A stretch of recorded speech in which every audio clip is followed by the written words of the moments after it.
video.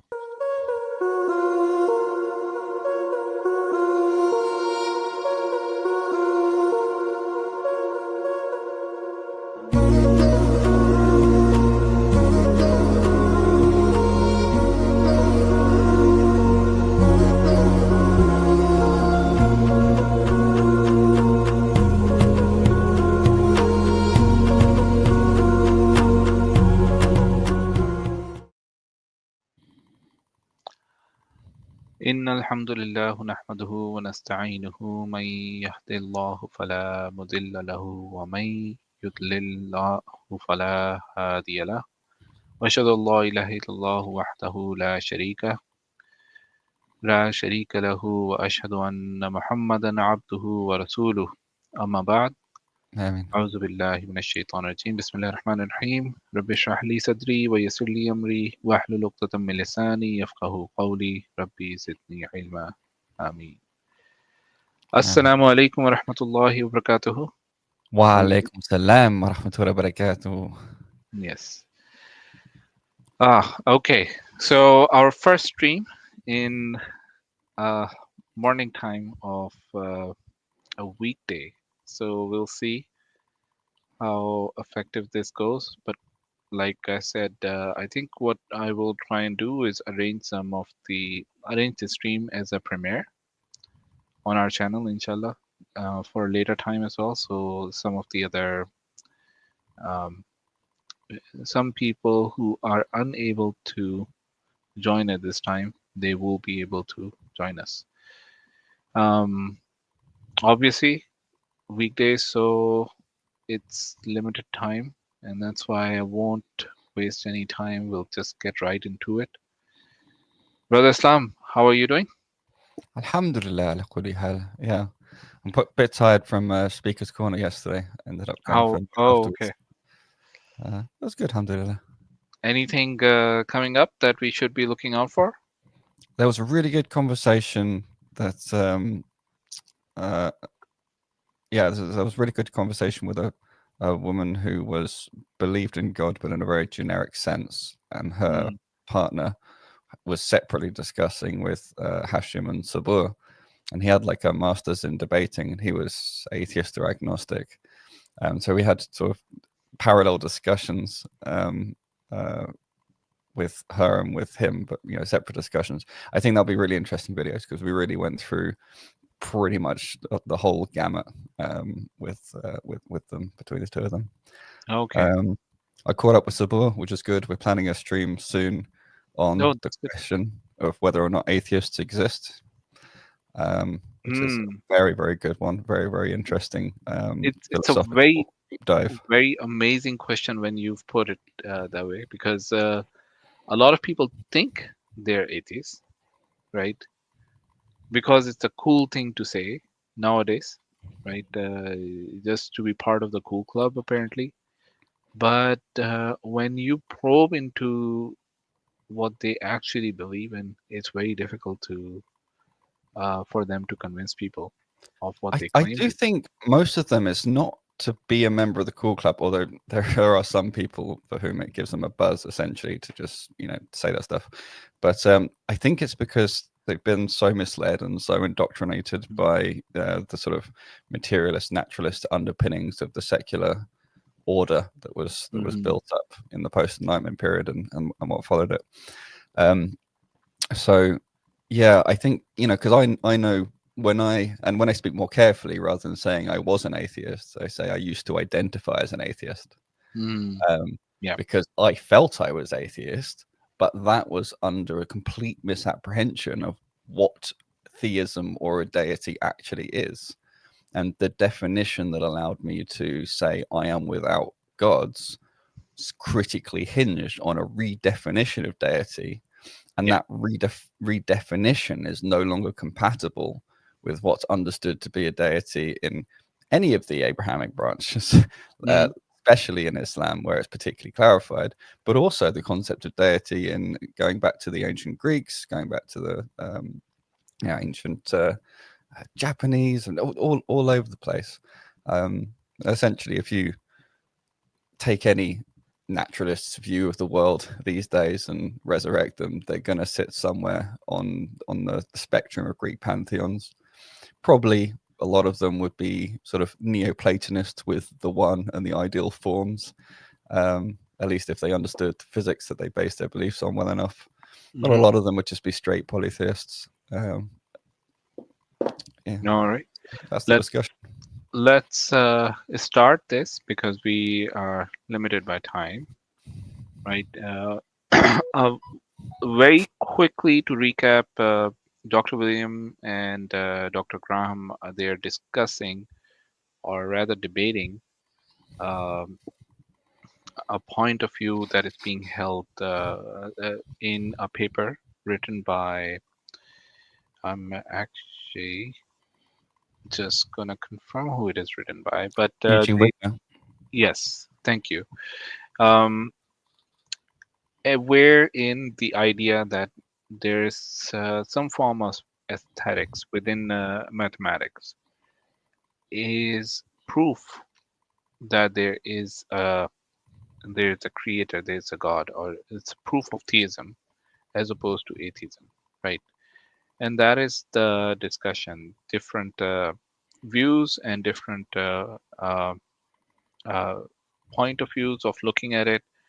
Some of both of the doctors' point of views we discussed in our last video, and we'll continue from where we left off. All right. Yeah, I think to summarize the sort of William Lane Craig's position on why the aesthetics matter so much is he's essentially arguing that somehow this innate aesthetic impulse has driven us to develop a system which just so happens to be incredibly effective at describing the natural world that we can observe.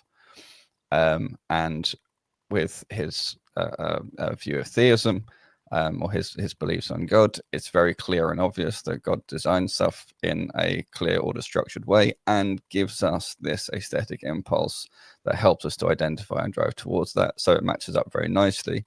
And he essentially holds that there's no sort of similarly good explanation, or at least that atheists will very much struggle to explain the effectiveness of maths. And that's why the unreasonable effectiveness of maths has been very commonly spoken about and never really resolved ever since Wigner wrote the paper in, I think, the 60s. Mm-hmm. Yeah. All right. Let's get started. Geometry, isn't it? Bill, does that sound about right? Yes, I liked that. I thought that was quite clear. And then what's the what's the next step? Well, the other thing was that mathematical objects have no causal connection with the physical world. Even if you think they exist as abstract objects, usually beyond time and space, but which are causally effete. They have no causal powers and therefore have no causal impact upon the physical world. If per impossibile, all of the mathematical objects were to vanish overnight, it would have no impact upon the physical universe in which we live. Now, given that, and that's if they exist. Of course, if they don't exist, if you're an anti-realist about mathematical objects, then obviously they don't have any causal impact upon the physical world. So given that absence of a causal connection between mathematical objects and the physical world, it does seem really surprising that the physical world should be describable in such detail and complexity by these mathematical objects. Graham, is there anything that you disagree with so far? So the thing that Bill was just saying isn't in the Wigner paper. This is his own edition. And I'm not sure, there's a big dispute to be had about whether the objectivity of mathematics requires objects. And you might think that you can not tread the path of the fictionalist, but also not be a Platonist, right? And it would require some argument, which we don't have time to go into to consider. whether that's an option or not.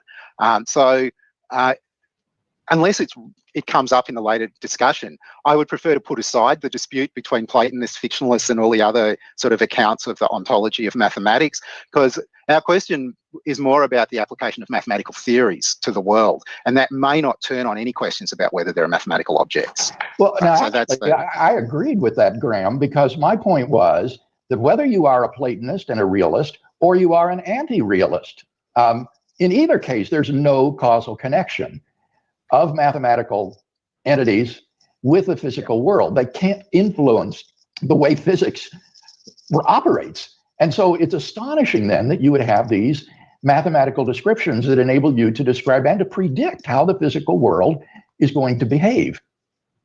So I think we should go on a bit, and we'll come back to this point. Yeah. I do want to stop because this is I just said on mute. I think we should pause there. There's a few things to tidy up. Yeah, exactly. So this is, I think it was a interesting discussion point, although both of them sort of agreed that this does not need to be discussed in depth. But I feel like for our audiences, right, I would prefer that we go into a bit of depth of this particular one. Just to speak about what they were saying, first of all, right? Just to unpack that, and why, from what they're discussing, it's a sort of a moot point. Well, why they believe it's a moot point, yeah. I mean, essentially, all they're saying is whether or not we have any knowledge of or use of mathematical structures, much like whether or not we have any language to speak, doesn't change the actual physical reality that is out there that we're all living in, right? There's no equation you can write down or thing you can say that will make the stars disappear, right? Or make the atmosphere not be there, or the earth not be there, or momentum suddenly be unconserved, or whatever, anything like that. So that's kind of the position. Although interestingly, that's not just axiomatic, that's actually definitional of what math is. It's part of this, not just math, but in general, abstract ideas. Abstraction means it's not in the causal web, right?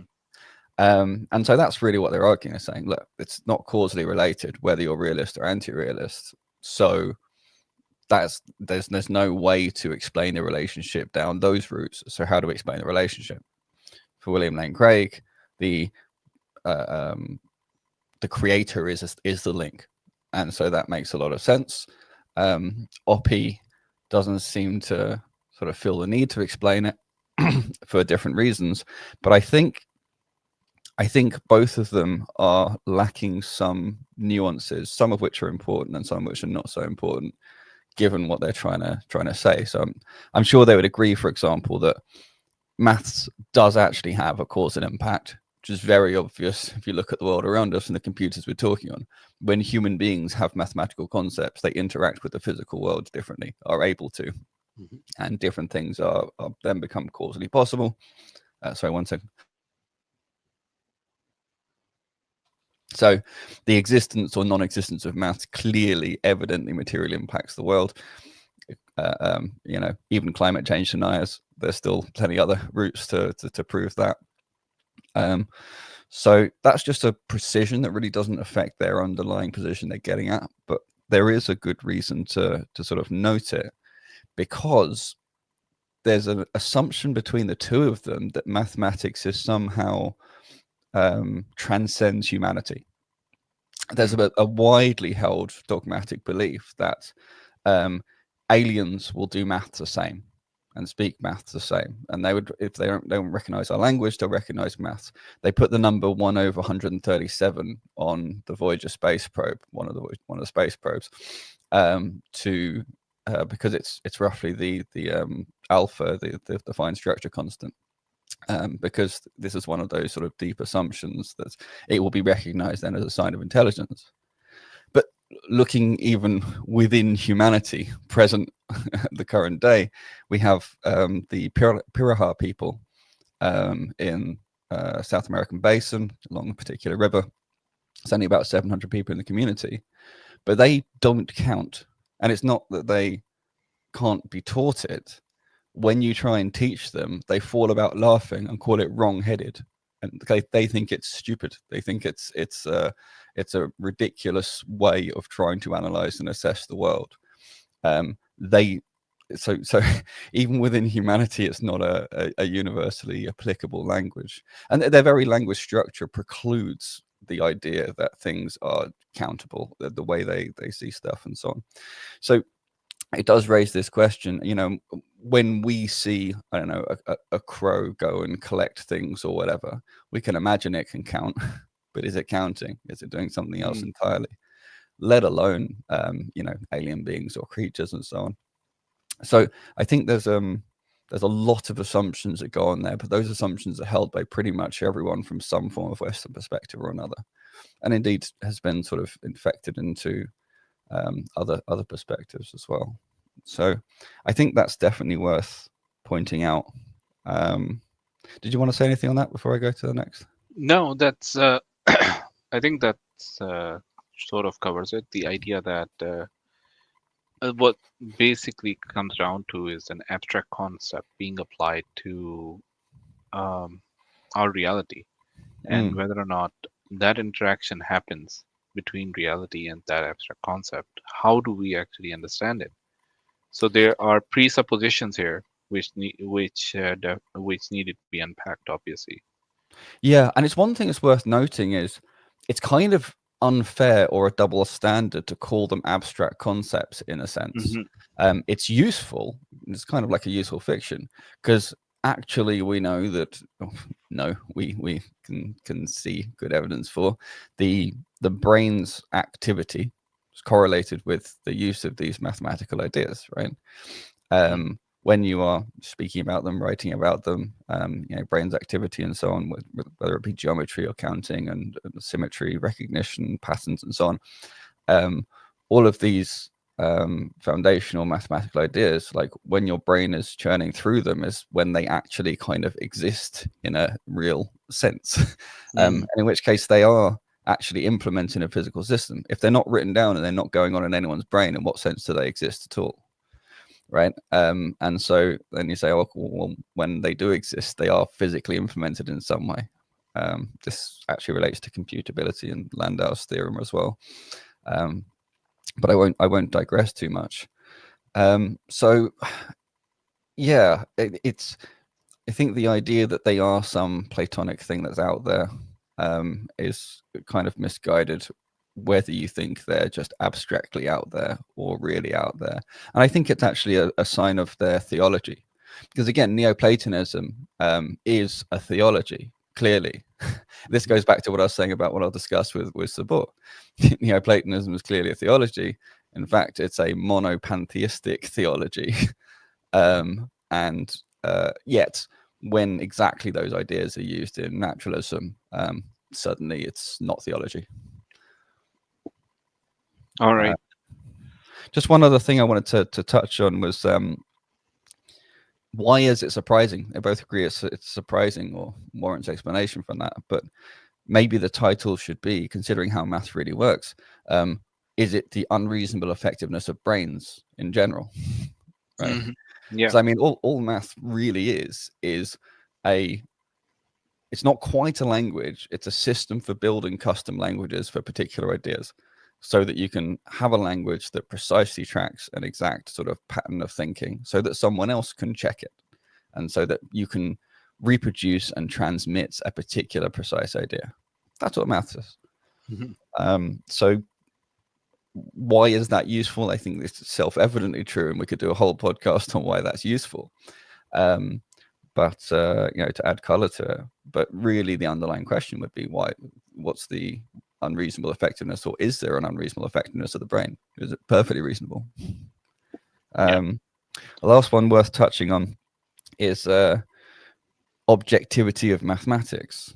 Now, remember what I said about the Piraha. Clearly, they alone highlighted it intersubjective among a very large subset of humanity, not all of humanity even. But even if you were to say, well, they could get it in principle, it's still intersubjective among all humans, is still not fully objective. But the thing is, it's only really Muslims and possibly other pure monotheists who can even say what objectivity really is. So they're in a bit of a pickle there, because if they were to dig into what they really mean by objectivity of mathematics, they'll have a problem. And they both sort of evaded the need to prove that claim. See, when they say there's no causal connection in either place, and he said it can't influence how physics operates. Well, what does he mean by how physics operates? If he means how the material world operates, well, I would agree, but I also then wouldn't see the relevance of the point. But if he means physics as a subject, as a discipline, as a system of capabilities, as a method for trying to understand or describe the natural world, I think that's a completely insane thing to say. Because without the mathematical tools, you basically just have conjecture. You don't have physics. There's an interesting question that comes from it. It will take us on a tangent, but this is I think, a useful tangent to ask. Is there really anything truly objective that can be defined? Because when a lot of these people come to us and they say, if you include God's perspective, that the all-knowing being is, like, for example, objective morality, we ground our objective morality in the existence of God, right? That he is all-knowing, all-powerful, he is all-wise, he is the giver of laws, right? And that sort of allows us to justify that there has to be, from the perspective of creation, there has to be a set of laws which are objectively objective for all of the existence. Now, what they want objective to be is that it should not be anchored on any existence, whether it's the creator or the creation. All right. And why I find that extremely it's dysfunctional almost, right, is that they have not established that there can actually be something which is objective of an agency. Yeah. Because is it possible to have anything in existence which has not come into existence because of some agency or not? Well, I mean, something coming into existence because of an agency really is an extra, a tangent to a tangent. Maybe a dual space. To take the first point, so I'll try and get to it. Remind me if I don't. The first point, excellent point. Is there such a thing as truly objective? Now, we have to be careful what we mean by objective. What it essentially means is that everyone will agree or cannot disagree so long as they sufficiently understand what is being said or claimed. And that, interestingly, that caveat, as long as they sufficiently understand, is needed, because there's lots of things that are counted in this bucket of objectively true, where, really, for example, the Earth looking round from a spacecraft, right? They're both going to count that as being objectively true, but there are people on the Earth who deny it. So that, again, disbars it from a naive definition of objectivity. So you have to add this qualifier. But if you add this qualifier, you're saying basically everyone who's not delusional, or everyone who fits in some kind of certain category, would agree with it without really specifying or being able to specify the category properly. And again, we would say that's okay, great. If objectivity means excluding delusions, then the idea that there is independence from Allah is delusional, right? And so they're the ones that you can exclude from this idea of objectivity. As in, if you think about the eschatology, once we have the end times, after the end times, and we'll all raise back to Allah, nobody will deny his sovereignty, his complete control, his existence, everything else, his his justice, his might, his mercy, and so on.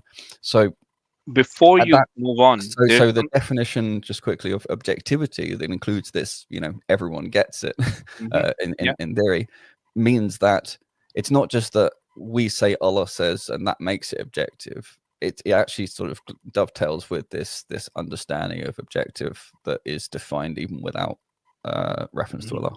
And before you move on, just the interesting observation that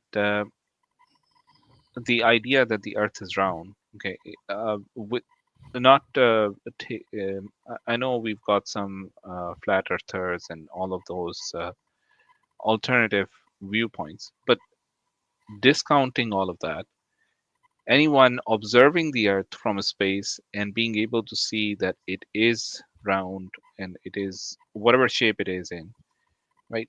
And that's still hinged on the idea that they're three-dimensional beings, right?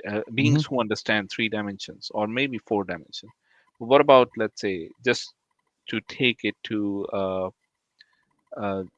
going down the rabbit hole, what about the 4th dimension, 5th dimension, 6th-dimensional beings? Well, actually, I mean, this is an interesting point. Again, I don't want to go too far off track, but this could have a whole of its own podcast, because I chose my words very carefully. Actually, I said if you go into space, it will look like it's a sphere. Exactly. And if you think about it, a looking device is essentially a thing that has a circular aperture in the first place, or more accurately, what's called homeomorphic. So it's homeomorphic to what's called something with an S1 boundary, so a circular boundary. It can be squished into a circular boundary, meaning that it's sort of inner the thing that's bounded as a disk. So that's sort of essentially the model of our eye. And that sort of becomes the archetype, and then there's sort of more advanced kinds of eyes, and they're fundamentally restricted to see things in a certain kind of way. And so it then sees the Earth, but it's theoretically possible that the Earth actually exists in a much higher dimensional space or a slightly higher dimensional space. It could, for example, be that the surface that we see as S2. Right, it's homeomorphic to S2, which is just the normal globe surface of the globe that you look at. But that itself is a projection or a particular viewpoint of a sphere in S3, or can be regarded as so. And there's spheres Sn up to whatever number you like. So yeah, could it be, for example, that it's S3 and we're seeing, literally, if you cut it in half, you end up with 2 copies of S2. Maybe we can only see one of them. Maybe there's another one. Which is a whole interesting line that goes down to, where are the Gog and Magog? Could well be in an actual dual world. There's a lot of these things we don't know. It could even be that I don't want to go too far down and sound crazy, because of all the things it could be, because you'd have to really understand topology and the sort of ideas of higher dimensions in math that are applied to physics for them to not sound completely crazy. But definitely, it's what we can see is one thing, and again, it's rotating in a particular way. We're only able to move in certain degrees of freedom and recognize movement in certain degrees of freedom. That limits where we can reach and where we can look from. So bringing it back to the question of objectivity, right? Is it really an objective conclusion that someone has come to when they've come to the conclusion that the Earth is round, when it's they're limited by their own capabilities of perception? Well, this is what I said. It's intersubjective, and this is why I said from their view it's subjective, because when they say objective, what they really mean is intersubjective by humans. Plus, I'm going to assume that any other sufficiently intelligent creature is going to take the same point of view. Exactly. So, is there really anything as objective reality? Because now only with Allah subhanahu wa ta'ala. only with Allah subhanahu wa With ta'ala Allah, we can have make objectivity cleanly, easily, in the way I described. Without, I think it's literally impossible. I think the yes, best you can ever do is the largest intersubjective class you can define. exactly. That's the whole point, because a lot of times atheists would come to Muslim brothers and sisters, and then they claim that we do not have an objective reality because it's subjective to the creator. It's subjected to the creator's whims, right? So And then, backwards. yes, but that is what objective is for us, right? And for if you have a different view of what objective is, then you have to establish that it is objective. And these are some of the questions that you can use to probe into why or how they can establish something which is objective when it is actually subjective to their understanding of what reality is I right mean, now. they simply can't. And the easiest way I can think to demonstrate this is you can't even get started without making definitions. And the groups Yeah. who's making definitions, you at least have the intersubjective class being those who accept those definitions. So there's no way around that to even get off square one of starting to do philosophizing of any kind, let alone the more specific ones about physics.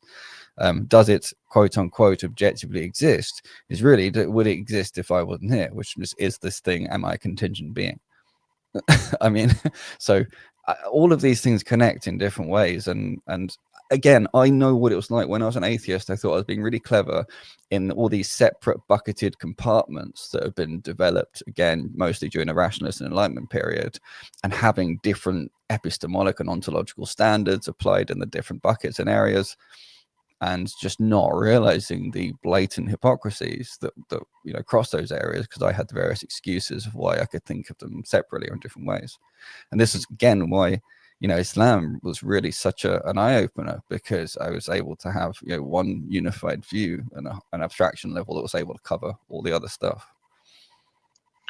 All right, let's continue, because I thought this would be an interesting segue,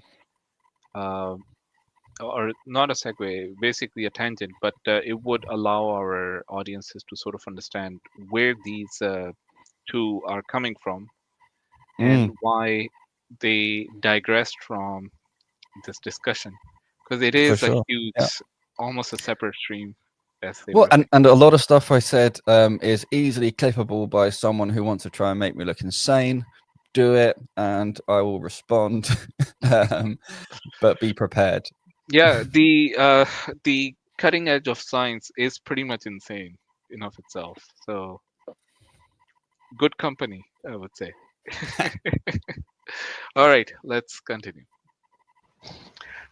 The other thing that I'm hoping that we're going to have time to get to the argument about God. I'm a bit worried that we won't, the rate this is going. The other thing in the argument that you attributed to Vigno that I wanted to ask about was the claim that the laws of nature can be formulated in the language of mathematics.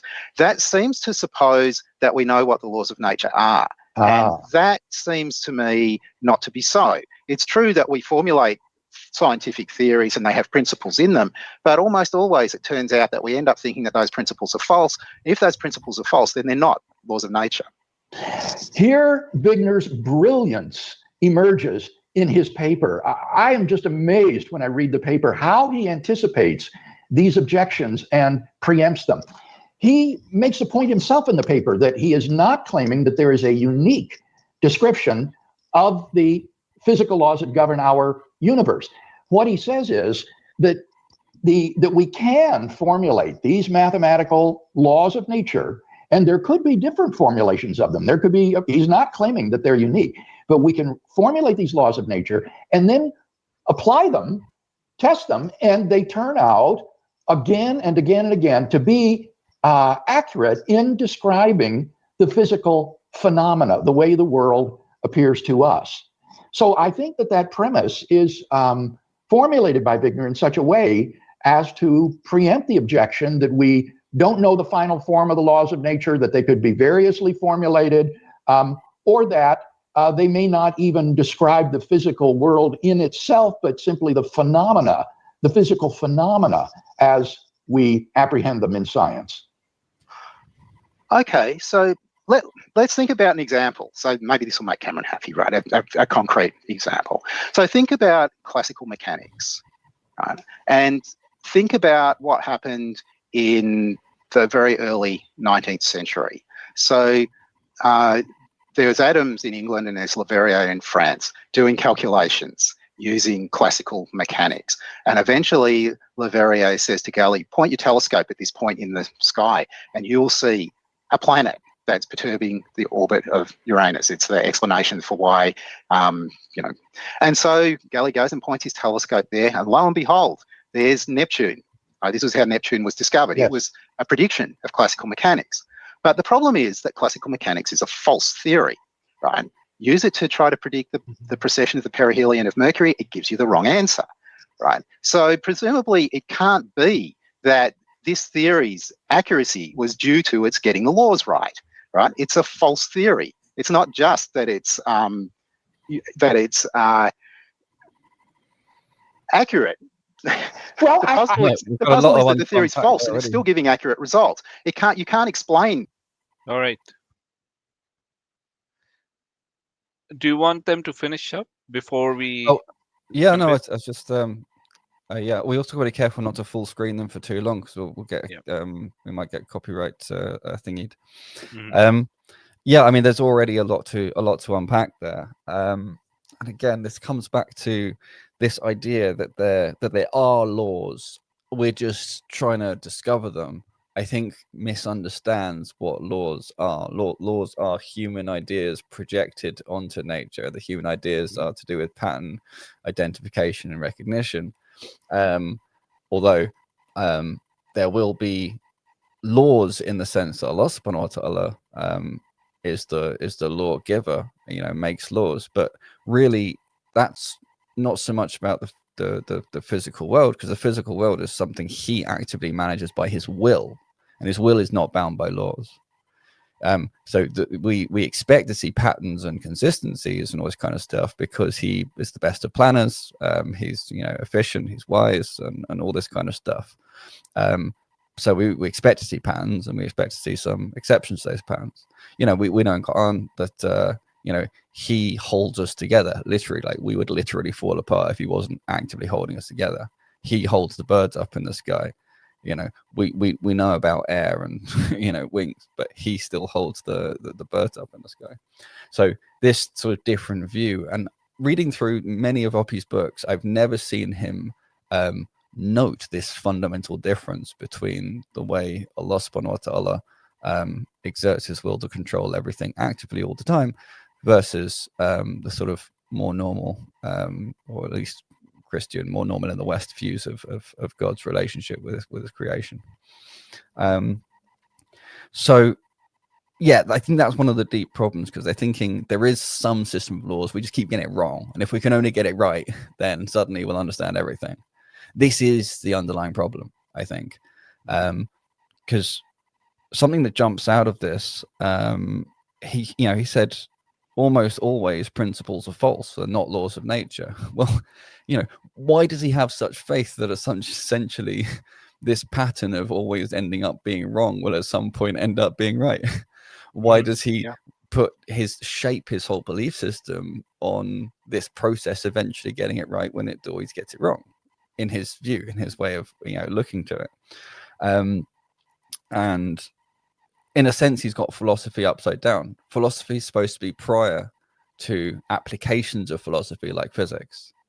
But when philosophy got sort of demoted, when natural philosophy got torn into pieces, I think he looks like he's sort of accepted this view where philosophy has to take the output of a lower class of in epistemologically and take it as a given input into his view. So I think this is where philosophy started going upside down, and I think he's showing a good example of that.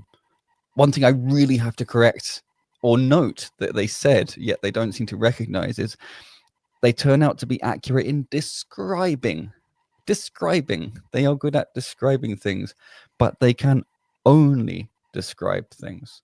This is it. Like, physics is not able to and never will be able to do more than simply describe. And when people say, oh, it makes predictions and so on, we'll get onto the planet example he gave. What they really mean is, we're describing something, and if it doesn't match if what we see doesn't match what we thought we were describing, there's a discrepancy, and that means that we need to get in more information, or we need to improve our description. Does the system match the model? Is all about do the descriptions match? Now, if we look at Hume's, you can't get an ought from an is. This is basically a definition of ought. Now, when you ask the question why such and such happened, if my teacher at school asked me why I threw a stone through the window, and I said, well, the muscle fibers tensed, and that led to my arm in motion, and then when my fingers opened, the momentum was imparted. My physics teacher might have given me some marks, but the other teachers would have been very upset that I was being obstructive to them asking a question. So this, what does why mean? It's interesting that basically in the Enlightenment period and afterwards, really during the rationalist to Enlightenment period, the answer to why became, give me another description. And they have this presupposition that there's a hierarchy of details, and why then becomes, give me the description at a level of detail lower, a level of detail underneath. Yes. Which is not an answer to why at all. And this is the trick for me. This is fundamentally a trick, because what you've done is then taken a descriptive system and found a way for it to masquerade as an explanatory system. This is essentially the point. C'est le truc, as they say in French. So how does this relate to finding Neptune and whether or not classical mechanics is false? The majority of physicists would agree with me when I say classical mechanics is correct within its domain of validity. And that's the whole point. All of these descriptive systems, all of these ways of breaking reality apart into processable pieces and talking about how they're related to give us a toolkit for reasoning, they have restraints. They have domains of validity. We don't have one universal toolkit. We haven't made one universal toolkit, I should say. And it doesn't look like we'll ever be able to. There's fundamental reasons in logic why that would be the case, if you look into Gödel's incompleteness theorems. But there's also fundamental problems if you look at computability theory and other kind of stuff, like and chaos and emergent phenomena. So what I wanted to say is, go on. Can you actually make a conclusive know-all or tell-all theory of existence without actually being able to know all of existence? Because we're never actually going to be in a position where we know everything. Of course, not at all. It's the thing. Everything should be caveated with, insofar as we see, insofar as we're able to get data from, and so on and so forth. Yeah, absolutely. And this is just as we're commanded in Quran. Don't go beyond the bounds of Allah's ayat. And his ayat, the ones in the Quran and the ones he shows us in the dunya. So yeah, we should be cautious. And this is, I think, one of the benefits of the Islamic view on science, is to know those bounds and respect them. Whereas physics kind of works the opposite way. It tries to overstep the bounds until it gets enough pushback, and then spends a good few decades sort of trying to ride out the pushback, and then eventually has to accept somewhere was wrong, and then they try and quote unquote fix it, which means to adapt or replace their current sort of favorite foundational models. Do you want to address this question? Can we say then that all abstractions don't objectively exist? If so, how about our thoughts? Are they abstract, and do they exist? Okay, so I tried to address this. I'm not sure if the question came before or after I did. If I take the second part, how about our thoughts? Are they abstract and do they exist? This is kind of what I was trying to cover. Remember, abstract itself is definitionally supposed to be something that is not actually a real thing. It's the idea about a thing somehow. And I pointed out that for an idea to actually, in a sense, exist, well, they have to be implemented in someone's mind or written down on a piece of paper such that when it's read, it will be implemented in someone's mind. That, you know, if it's not in anyone's brain or written down anywhere or anything like that, in what sense does it exist? It becomes a purely faith-based theological claim of the Platonist to say it does still exist.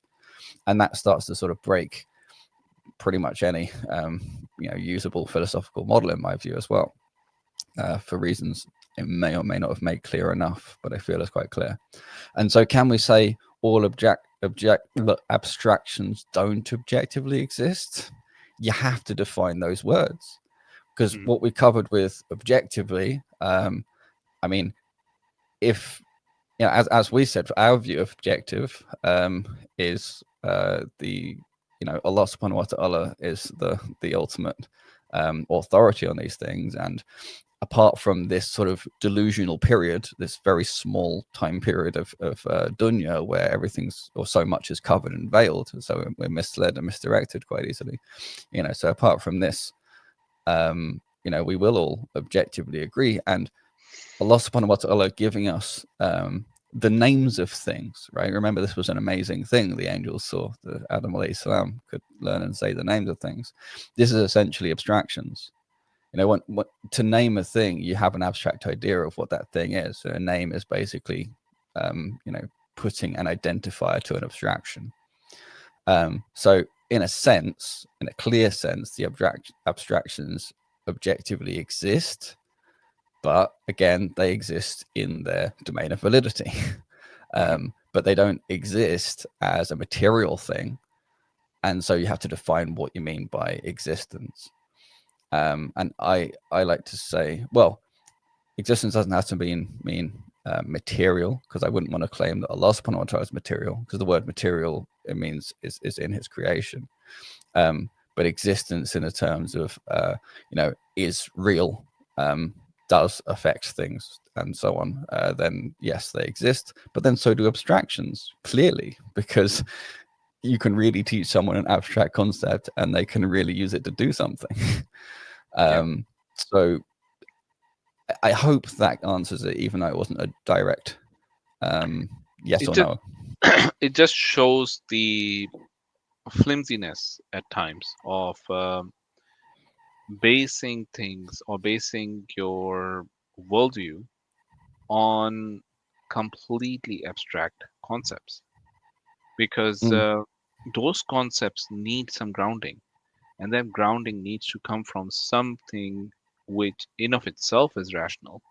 And that's why the idea that God exists, right, that is much more a much better explanation, that all of these can actually be grounded on, rather than basing it on basically nothing, that there's nothing really.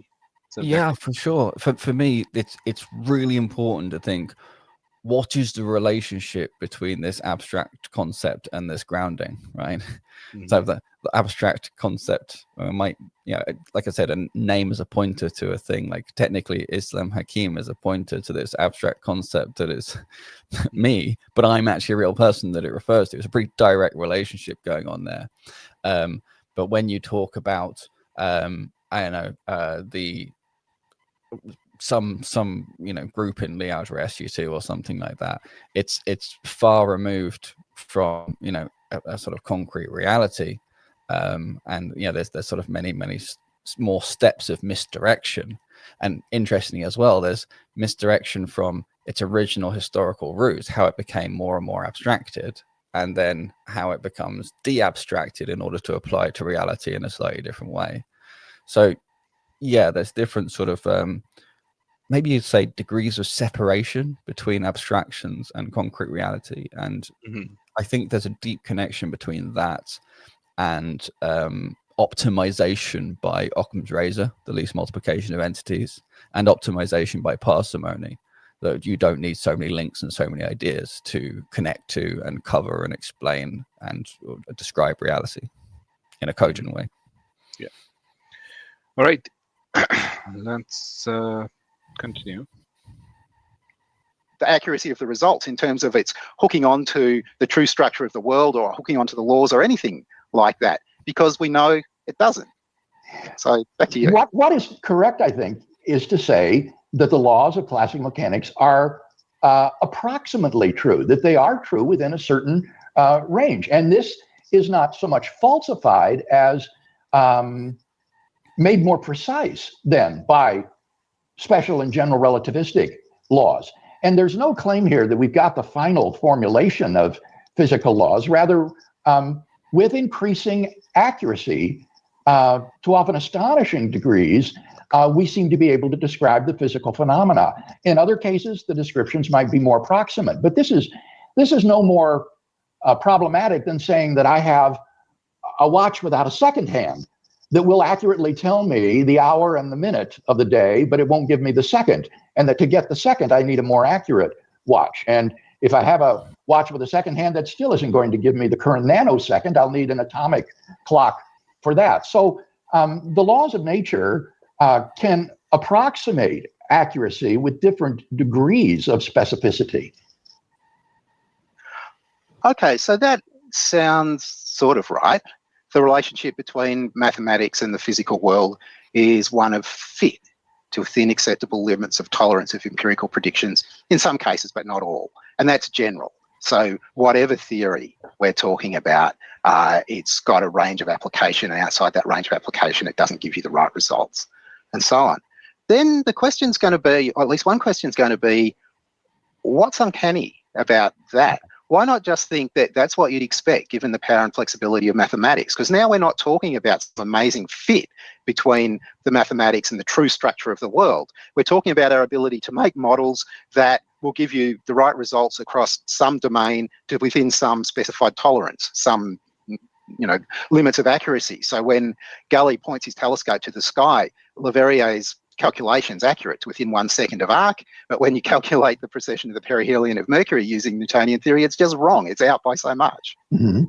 Yeah, I guess I just don't see the problem there. I mean, the equations were sufficiently precise to yield a real world result, the discovery of the planet Uranus that is out there. It is a real world result that was possible because these mathematical equations were accurate to a sufficient degree to be able to predict such a phenomenon.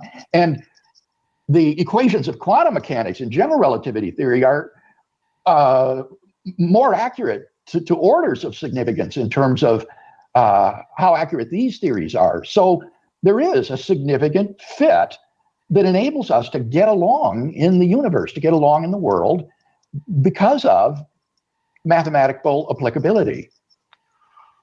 Okay, maybe now would be a good time to advance to the argument for God. A good time to pause. Sure. Yeah. So I agree with Graham there, Dr. Oppie, as I should defer to him as.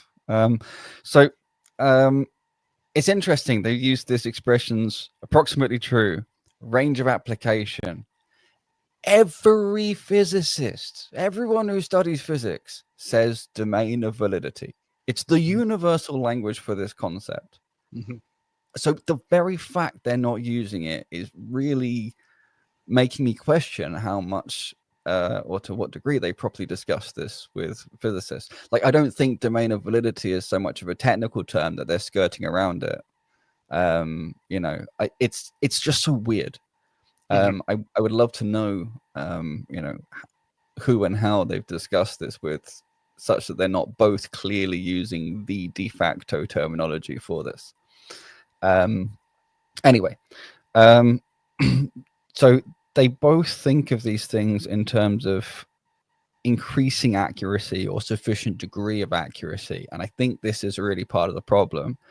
And I think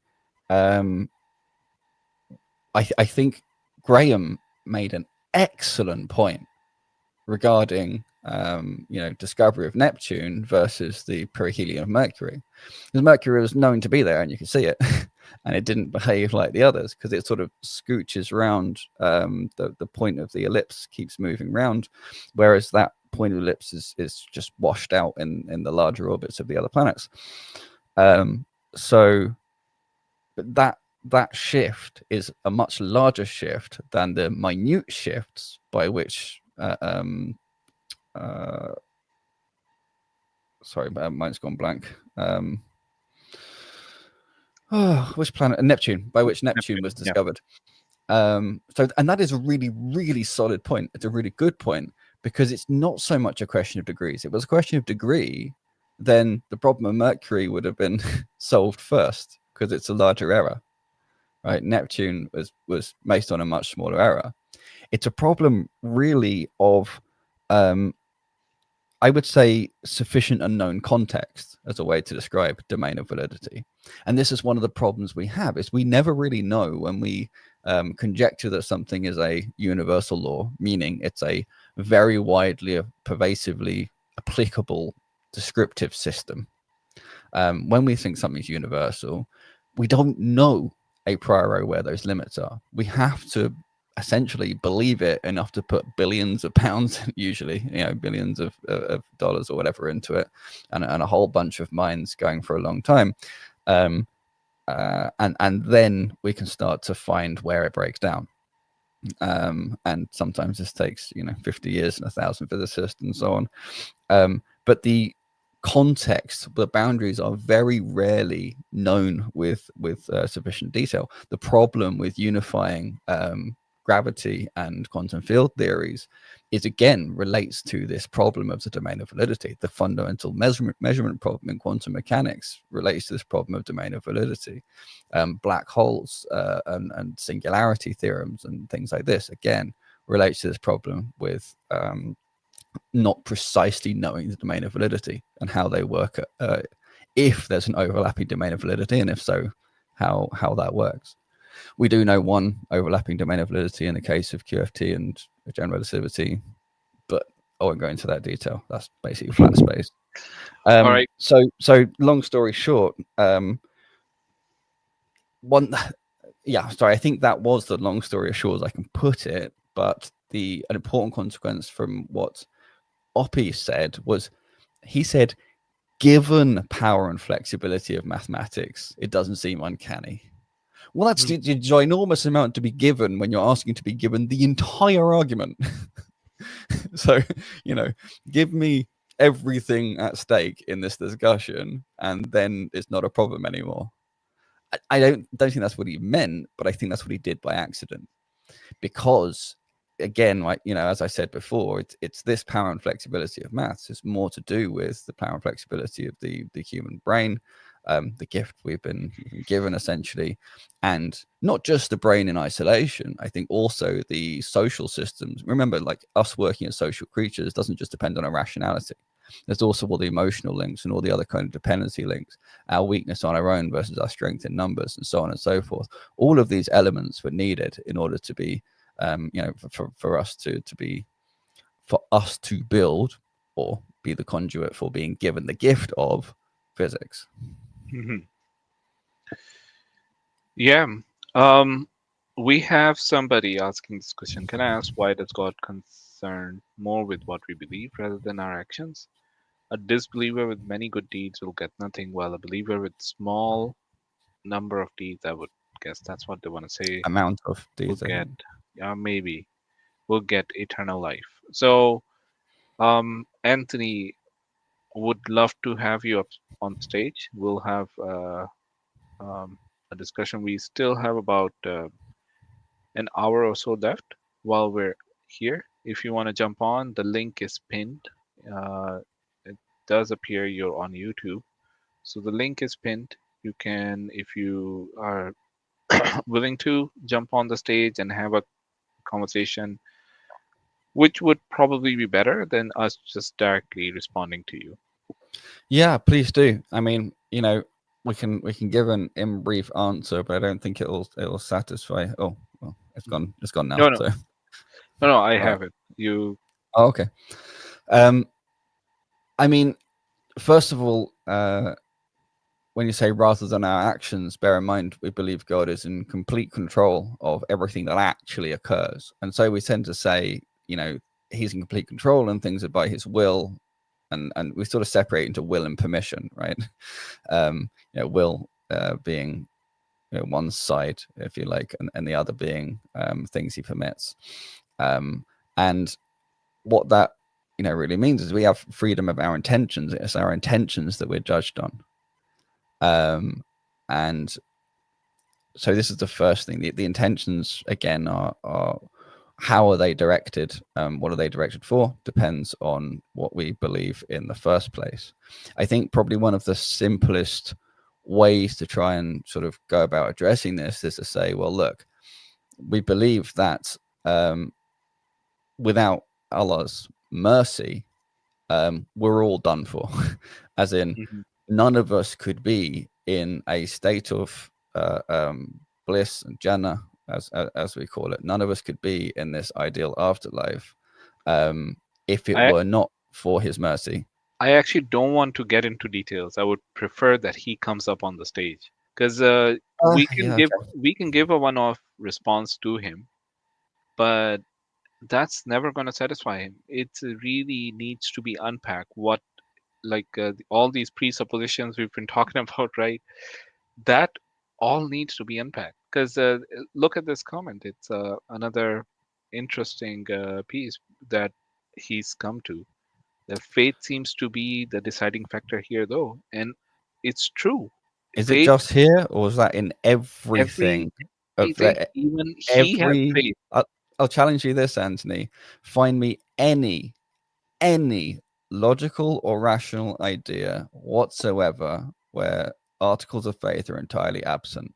And I'll tell you why that's an impossible challenge, is because every proof is necessarily contingent on prior beliefs, which are the prior propositions that are accepted, and on the accepting the system of deduction, which whichever logical system you permit yourself to use, if you think of it in terms of symbolic logic. So you have to accept the prior propositions, and you have to accept the axioms, the axioms of the logical system you're actually using to derive then this proof. So anything, if you're talking about anything that's provable at all in any capacity whatsoever, you are also referring to something that necessarily requires articles of faith. Now, the long history of physics has allowed a lot of these articles of faith to be hidden by being so normalized, people sort of forget that they're an article of faith, or that they're a prior axiomatic assumption. One of my favorite examples here, if this doesn't go on too much of a tangent, is when I was an atheist. When I identified as an atheist, I used to struggle quite often with the do I actually exist? Am I just some fluxion in some energy field that isn't actually distinct from the other energy? Is it essentially an illusion that I exist? Am I just part of a mind of another machine? Am I deluding myself into thinking I exist because that makes me feel all this kind of stuff? And I had to at some point accept that if I am making rational statements of any kind, if I'm trying to say something logical or make a statement that in some way depends upon I or self, including a statement I believe, or I think, or according to me, or anything used for rational discourse, then either I exist, and then therefore it's possible for that to be consistent with my existence, or I do not exist, in which case all of those statements are inconsistent with my foundation, which means ex falso quod libet sequitur, I'm already reasoning from a contradiction from the outset. So if you're not willing to accept the prior proposition or the axiom that you do actually indeed definitely exist, you are fundamentally disbarred from any rational discourse whatsoever. And so this used to be my justification for saying, I accept that I exist. After Shahada, right? After belief in Islam, you take the Shahada. Shahada implies the Quran. Quran tells me I exist. It's no longer a prior belief. It's no longer an axiom. Everything hangs off the Shahada. Yeah, and even you yourself, when you have this discussion with us, you would unpack what you have faith in. and why you actually believe in what you believe in, because it is a belief system that you follow as well. So anyway, for the link is there. If you want to jump on, please do so. In the meantime, let's continue. Let's see where the two doctors go. So can we move on Yes, to that? yes. Now, you remember Wigner ended his essay by saying that the applicability of mathematics is a miracle which we neither understand nor deserve. But Wigner never actually considered theism in his essay as to whether or not that might not furnish a good explanation of the applicability of mathematics. And my view is that theists will have a considerably easier time than naturalists in explaining the applicability of mathematics to the physical world. And this will be the case whether one is a realist about mathematical objects or whether one is an anti-realist about mathematical objects. On the one hand, if you're a realist, then the fact that reality would behave in accord with these causally effete abstract objects beyond space and time is, in the words of philosopher of mathematics Mary Lang, a happy coincidence, which just seems incredible. Mark Balaguer, who is another philosopher of mathematics, has said the idea here is that in order to believe that the physical world has the nature that empirical science assigns to it, I have to believe that there are causally inert mathematical objects existing outside of space-time, which is just inherently implausible. Before we continue, there's another Ron here. What does pointing out there's article of faith for accepting these axioms have anything to do with moving the needle towards a God existing? Well, I mean, it's related, obviously, because we're talking about rational discourse and rational, beliefs for things, and what is the proof of things and so on. And so, I'm not saying that that is an argument for why God exists, of course, because I would have laid it out as an argument for why God exists if that was the case. It's rather pointing out that there is no such thing as logic and rationality absent of the existence of articles of faith, i.e., everybody involved in a rational discussion is doing so whilst holding articles of faith. There is no exception. There can be no exception to that. So this is very important because usually there's double standards involved in discussion where naturalists feel they don't have articles of faith and feel that theists have an article of faith, and they say, you're the one that's got an article of faith, we don't. And the reason I pointed out, and this is where it related to God's existing, is just simply looking at these parsimony and Occam's razor type things, where when you're talking about least multiplication of entities, and you're talking about comprehensiveness of a theory, a epistemological and ontological foundation that follows in its completeness from a single axiom is miraculous. But I'm using that word probably in a way that will rub you up the wrong way. What I mean is it's incredible. Nobody else has managed to come close to it. David Hilbert famously said there's nothing you can do with one axiom, but then he cheated because he took like a whole ton of different axioms of geometry and shoved them all in one thing called T, which he called his T axioms, part of how he sort of made his name earlier on. And so there's a sense in which you can have a one axiom theory by that sort of cheat code method. It's very deeply related to this question because it challenges this thing of upon what prior beliefs is your current position based, and what prior beliefs are admitted when you say, okay, prove God exists. Because saying prove God exists, but not providing any acceptable epistemological or ontological foundations or standards by which you accept proofs is essentially non-functional. Like, there has to be some standards laid down. If you don't agree to any, you can't really answer the question. It's a setup to fail. And if you do agree to some, they have to be sufficient to be able to permit the proofs of God to land, in a sense. Trying to thread the needle and allow proofs in physics but disallow proofs in God is, I claim, impossible. But you have to have a very good understanding of how physics works, particularly physics post the Solvay conferences in the 1920s and so on, and the development afterwards that. And so that's where I'm really interested in having a discussion. If for someone to have a discussion along that kind of question, they really need to understand physics or the naturalistic basis very, very well. Oh, there is a follow-up point from him. That isn't arrogance. It's wondering how you are allowed to add more properties to a creator without bootstrapping. We're actually I don't know what he's adding. referring to as that. Yeah. I think this chap will be a really interesting person to talk to. Oh, just from I the actually two missed little this one. What does the questions. creator have to do with giving laws? Oh, I see. Seem more like is being brought into the creator than just creating.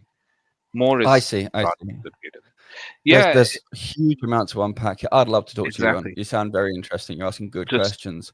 come up on the stage. Yeah, we'll have a Just conversation. It's not as you would probably see some of our previous discussion. We're not really in here to attack people.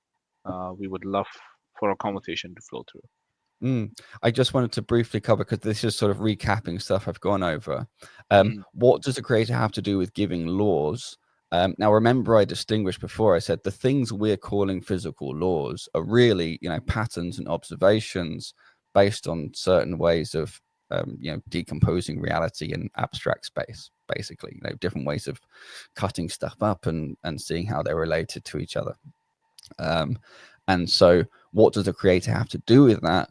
Remember, I said that we believe that he actively manages his creation the whole time. Like, is every atom that's moving, everything that's going on. And so his consistency, his foresight, his, all those things I listed before explain and are why we see laws in the first place. And so in terms of physics, in terms of physical laws, in terms of moral laws, that's different. He knows how we work, and he made the moral laws, which are essentially, how we should work in a society to be effective and learn the lessons we're supposed to learn for the next life. And absolutely right, though, there is a lot more brought into the creator than just creating, because we don't say he's only the creator. We don't use creator as a linchpin either. For us, his oneness, what's called tawheed, is this the overarching idea. So he is one, he is indivisible. We're talking about one thing, but now the challenge is, how do humans try and in any sense access this concept? And this is where that thing has names and attributes, which we can in some sense resonate with to get a better understanding of him. But these are not separable components, and that's fundamental. That's at the foundation of this single axiom or two-part axiom, the Shahada. Yeah, I forget about bootstrapping. And just to wrap this up, I would say that we stay within the boundaries of what the creator has described of himself within the Quran, because we take that as the word of God, right? We do not go beyond those boundaries. That if God has described himself as the lawgiver, then we say that he is the lawgiver. If God has described himself as the most merciful, we then call him the most merciful, right? So obviously there are certain things which God has not described himself as, which he may be, right? Because that's it's communication is limited. It's not all encompassing of everything that the all powerful is, right? But we, by staying within those boundaries, right, we're able to understand what we need to understand to be able to identify the creator, right? And obviously, welcome if you want to jump on, right? And if not today, then do follow us, and we'll have another stream on Saturday. This coming Saturday. So maybe that will be a better time for you to jump on. That stream might go a bit longer than this one, because we do have a hard cutoff. About I can go on for about 40, 45 more minutes, and then that's curtains for the day.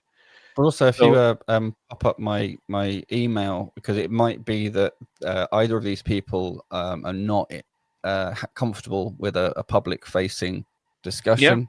Yeah. In which case, we can have a private discussion, or we can have sort of private preliminary discussion before we come on the live, if you want to do that, or whatever, or just arrange a time if you don't happen to meet the slots that we're currently. You can also go here. Jazakallah khair. So subscribe there, and one day, inshallah, I will be putting my own materials on there. But for the moment, right. I'm mostly on Dawahwise and Dots Connected. All right. Okay, let's continue. Now, by contrast, the theistic realist can argue that God has fashioned the physical world on the structure of the mathematical objects that he has chosen. And this is essentially the view that Plato defended in his dialogue, the Timaeus. On the other hand, suppose you're an anti-realist about mathematical objects. Then again, it becomes inexplicable as to why the physical world would behave in accordance with these pretend entities that don't really exist. But if you're a theist, what you can say is that God has fashioned the physical world on the mental plan that he had in mind, so that the physical world has the structure that God had conceived prior to creation. And this is the view that was defended by the Jewish philosopher Philo of Alexandria. So whether you go with Plato or with Philo, it seems to me that the theist has a much easier time of explaining the applicability of mathematics to the physical world than does the naturalist. And so the applicability of mathematics counts in favor of a theistic view of the world. Okay, so to check that I understand what's going on here, and maybe I don't,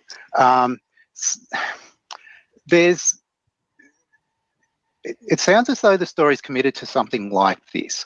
Mathematical theories apply to the physical world because the structure of the physical world is an instantiation of mathematical structures described by those mathematical theories. So God makes the world with a certain physical structure because there's a certain mathematical structure that God wants to have the physical world instantiate. Right, so that's a kind of Pythagorean idea, right?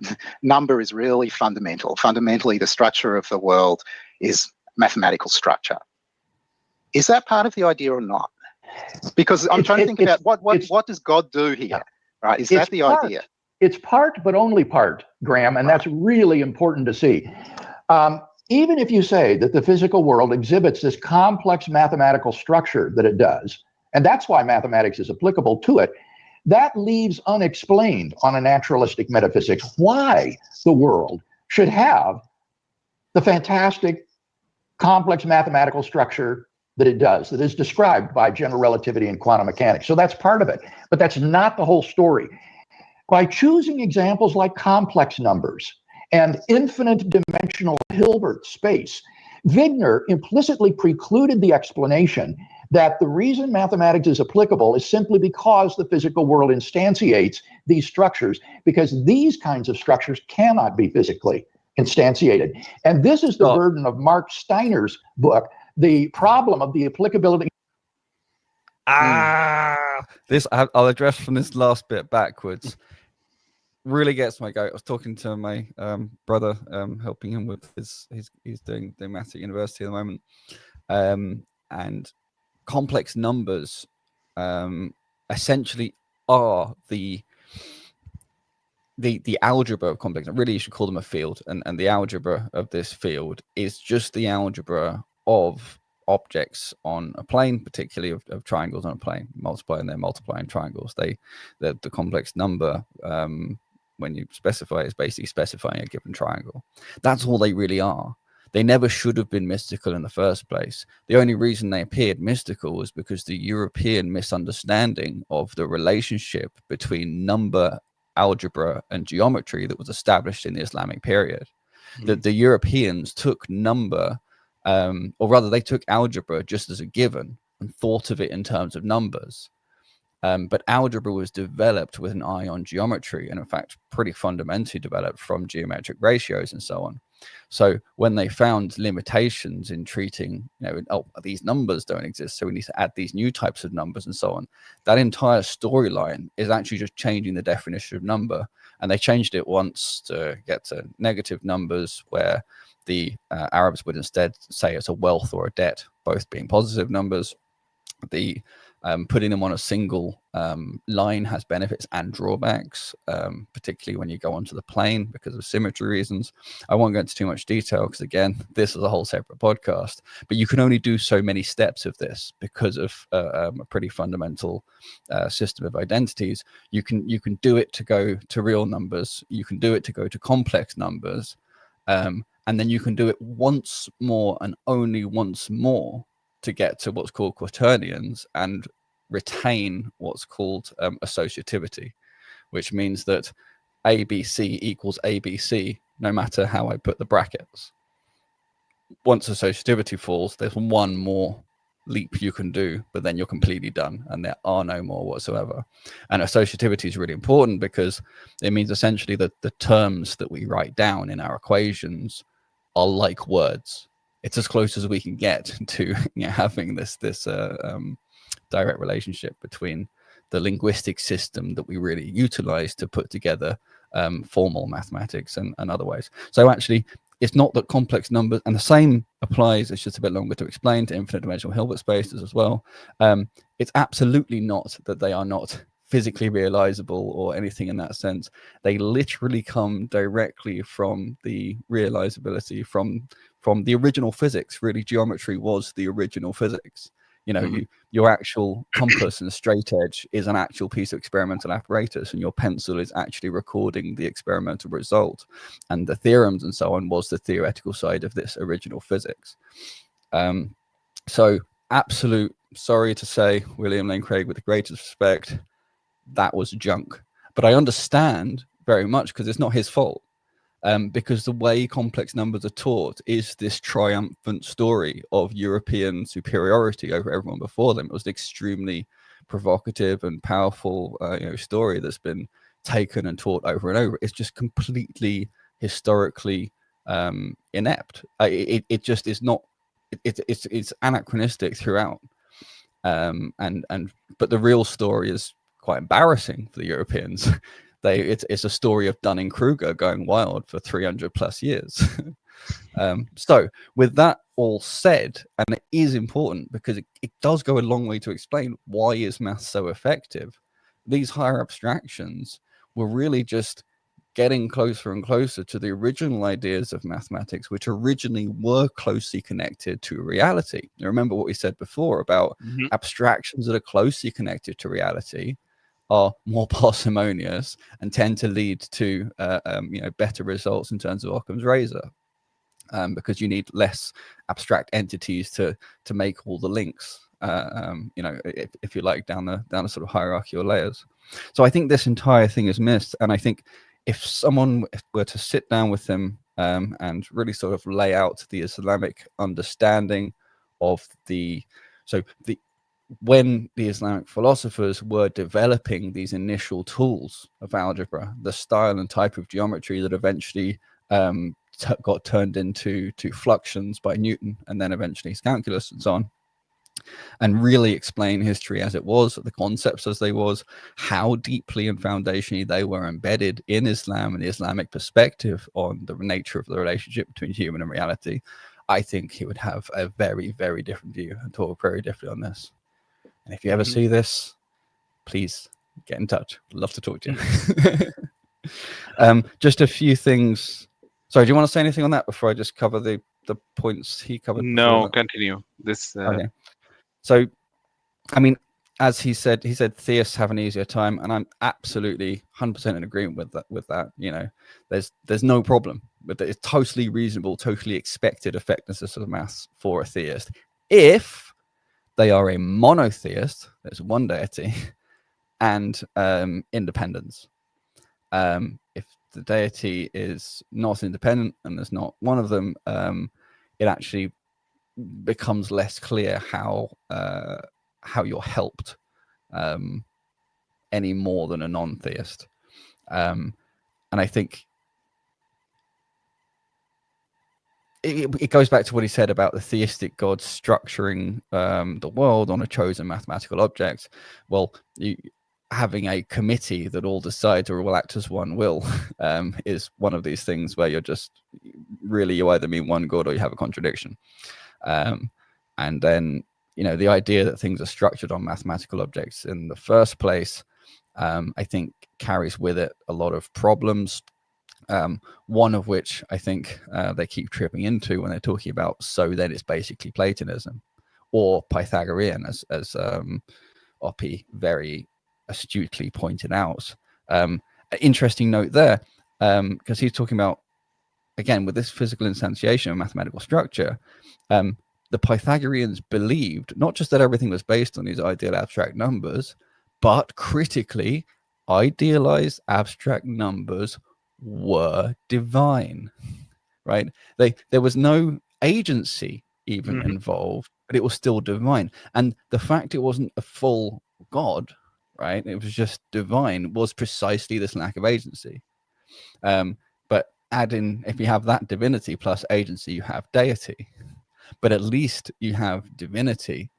And so if they're going to take a Pythagorean type view on naturalism, then they have to admit that this, at least this originating and controlling force or whatever, or these ideal forms and systems and structure on which everything evolves, is their divine. Even if they don't use that word, renaming a cat into a dog doesn't turn it into a dog. Yeah. It's interesting how there's almost a lack of understanding of the full concepts. Oh, we do have... Just the main lack of understanding actually is, I have to cover this, is deity, because Yes. this is this is the trick. While people were watching the magician's hands during the Enlightenment show, this was the trick that was going on. Was deity itself was being redefined, and the anthropologists and all that sort of stuff were sort of, you know, reframing how everyone else used to think, sort of making this space for the Europeans unique. And this, we're without deity, it's this new sort of, you know, emergent sort of nationalism. It's no sort of mistake, if you like, that all the you know, nationalistic ideas that grew up leading into World War I and World War II and so on were atheistic. But anyway, I digress. The main point was this redefinition of deity was a very key geopolitical thing, and that's really where the confusion comes from. If people properly understand deity, I think they will all admit that they are either a monotheist, potentially a pantheist, or more likely a polytheist. We do have Earth King of the current read the whole thing, but you're not showing up as verified from YouTube or anything like that. I do need you to turn on your camera and Just wait in that 1 sec. I just need a glass of water. Can I'm back in a sec. Can you just yeah sure. Earth King, can you just move so that I can see who you are? Right now I'm unable to identify you.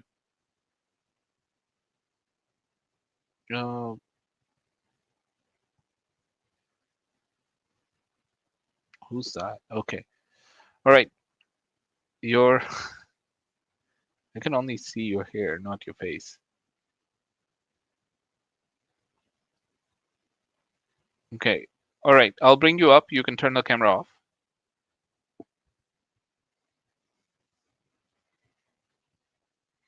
All right. Earth King, how are you doing? You'll have to unmute yourself. Good morning or good evening, depending on where you're at on the planet. It's morning for me and evening for Islam. Greetings to both of you. Yes. I seem to have a minor translation error with one of your moderators. I was hoping to correct this miscommunication problem. Okay. The problem is coming down to a spelling difference. It is in regards to the difference between the two words Allah and Allah. These are two different words. meaning two different individuals. Can you Allah, explain to me in Arabic what the spelling difference is? ALL, comma, the A with the bar above it, L, would be the correct English spelling for the Arabic Muslim deity Allah. Now, Allah is historically a deity with three daughters. We all agree the God of Islam does not have children. There is no children Correct. for the God He of has no Islam. children. We agree. The issue with the moderator is understanding the historical difference between the deity of Islam and a proto-Canaanite deity of a similar spelling name. Trying to explain the difference between this proto-Canaanite polytheistic deity versus the monotheistic deity of Islam ended up being a communication error with your moderator, Bobino Robertson. Okay. I don't know. Sorry, I don't know Bino Robinson. What was the communication difficulty with which moderator? Sorry. Oh, I see. On this stream, the one we're reviewing. Yeah, Or? so I think there's probably a back and forth. Earth King of the Earth. What was the handle that you were using in the discussion? Are you King of the Earth, 2149. okay? All right. So you're contesting that the word Allah was used before the coming of Islam, and A similar word. or basically the word was being used in a different context, and then essentially the coming of Islam gave it a new meaning. Is that what you're And with all respects, no, brother. okay. Just like Hakim said, I'm talking about two different entities. One was a proto-Canaanite polytheistic deity. The other is the Islamic monotheistic deity. Mm-hmm. Mm-hmm. But My what thing would be is Arabic this, wording, Arabic spelling for this, the second one, the polytheistic deity. I forgive me, I'm not fluent in the Arabic language. I cannot present that to you. But when you're using English letters and from the English language, the spelling difference is the cause of the mocking that multiple Muslims report when it comes to the conversation regarding the one having three daughters and the other having no mates. Yeah, I mean, I'm fully aware. Well, not fully. You know, I'm aware of a lot of these sort of conflations that happen, and you're right to point them out. You know, they are not the same thing. There is differences because, you know, Arabic obviously evolved as a language, and it wasn't even the language in use for the Proto-Canaanite deities before. There's, you know, El versus El and Ilah, and, you know, all this kind of stuff. You know, Ilah is the Arabic word for a deity in general, and we say La ilaha illallah. So there's no deity other than Allah, where al prefix means the definite article. So there's no deity other than the God, meaning all the others are false deities. But we still do distinguish a false deity from something that's entirely not a deity, as in it's not in any way being deified or treated as a deity. So good points to raise. Just wondering sort of why they're... I don't know if there's something I missed when I went to get some water, or... No. This was pretty much the discussion that we had. But it seems more like information is being offered or something he wants to help clarify, which is cool. But is there anything further to this? Yeah, I was muted from the stream, being unable to talk because that moderator muted me because I was trying to explain the difference between a proto-Canaanite polytheistic and a monotheistic with similar spelling. Was the moderator one of dots connected to Islam? That's fine. Bobino Robertson, correct. Yeah, okay, that's fine. But that gave you the opportunity. That gave you the opportunity to come up. I would say that it's better that you come up, made the clarification here. Yeah. But what I we're think interested- may have, just to give a possible explanation of that, because what commonly happens is the topic you're mentioning or explaining, almost everyone who brings that topic at all is bringing it, trying to say there's a story of development of ideas, and that Allah is an idea developed based on that Canaanite God.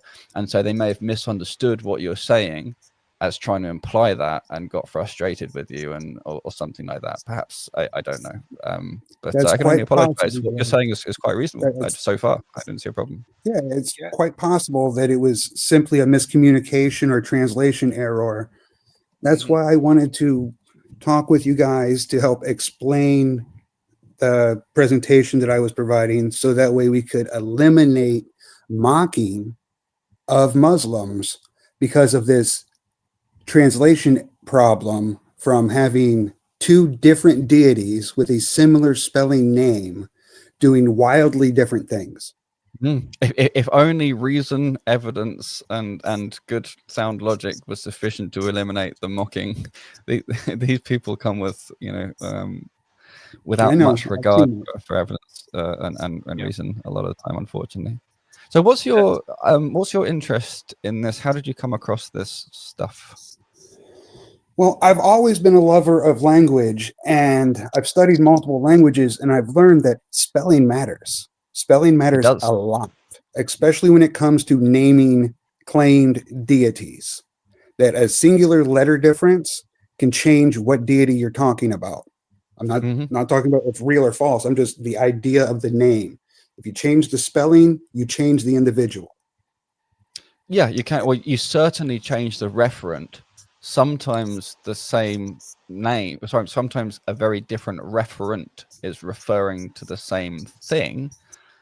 But definitely in many cases, there's no logical reason to say because they sound similar must be the same deity or a derived deity. And you're absolutely right. And I think this sickness partly comes from this over-reliance in feeling the need to find an easy explanation under naturalism for everything that's seen.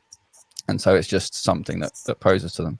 I wonder are you aware that in Islam, we believe that from the very first man, the Islam as we see it, as in there is one God and we should worship him with our time on earth.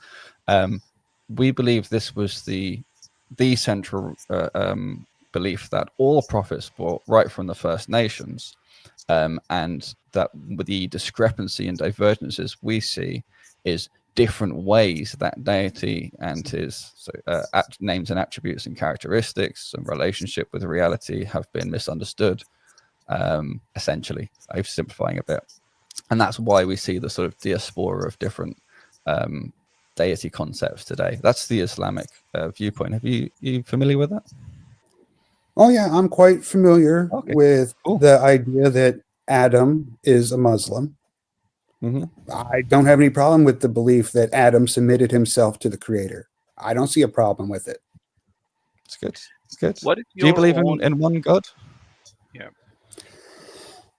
Well, I myself am a Levite.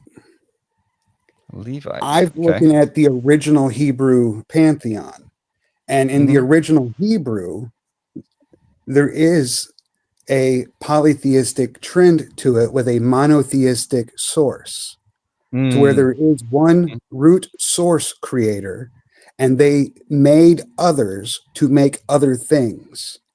The problem that, from my POV, that people get is these secondaries that were made to make other things got conflated with being that singular root source. Agreed. I mean, so, I think that's on two fronts. One is people, for example, deifying angels, which are one of the kinds of secondary things that, does stuff, something that the God created that does stuff. And another thing that the God created is what we call jinn. And, these things that we usually can't see, or some people can see some of the time, also exert or attempt to exert various kind of influences and have been taken as deities in the past. So yeah, I concur at the moment. Although it's interesting that your reading of the Old Testament there is considered non-standard, although I think it's very reasonable. But had you said, this is the conclusion you came to from the Quran, it would just be perfectly normal. I went past and read the literature that existed before the Torah. Example, when Noah was on the ark, he brought a library with him. That library and numerous other books ended up becoming the library in the Holy of Holies. I've read most of those. They still exist in the Sophia Cathedral. Interesting. I mean, I'm not too clued up on that side of things. I'm much more. I do have a very keen interest in history, language, and linguistics. Again, I've learned a lot of different languages as well, and I'm particularly interested in the structure of language and how that relates to things like programming languages and mathematical languages, as well as sort of cultural languages and so on. But really, I'm more of the kind of technical geeky side of that than the other kind of sides of that. So yeah, just long way of saying I haven't dug into that particular thing. From the Islamic perspective, I think whether or not Nuh alayhi salam, Noah, took the books as well onto the ark, and they are the books in I think he said in Hagia Sophia, that would be something I'd say Allahu Alam. I don't think we have any Islamic sources on that, but I'm happy to be corrected. Well, part of that, you would find references to Enoch. The books of Enoch, written by Enoch, would have had to be on the ark in order to survive the flood. Therefore, Noah had to have a library in order to have the books from Enoch. Well,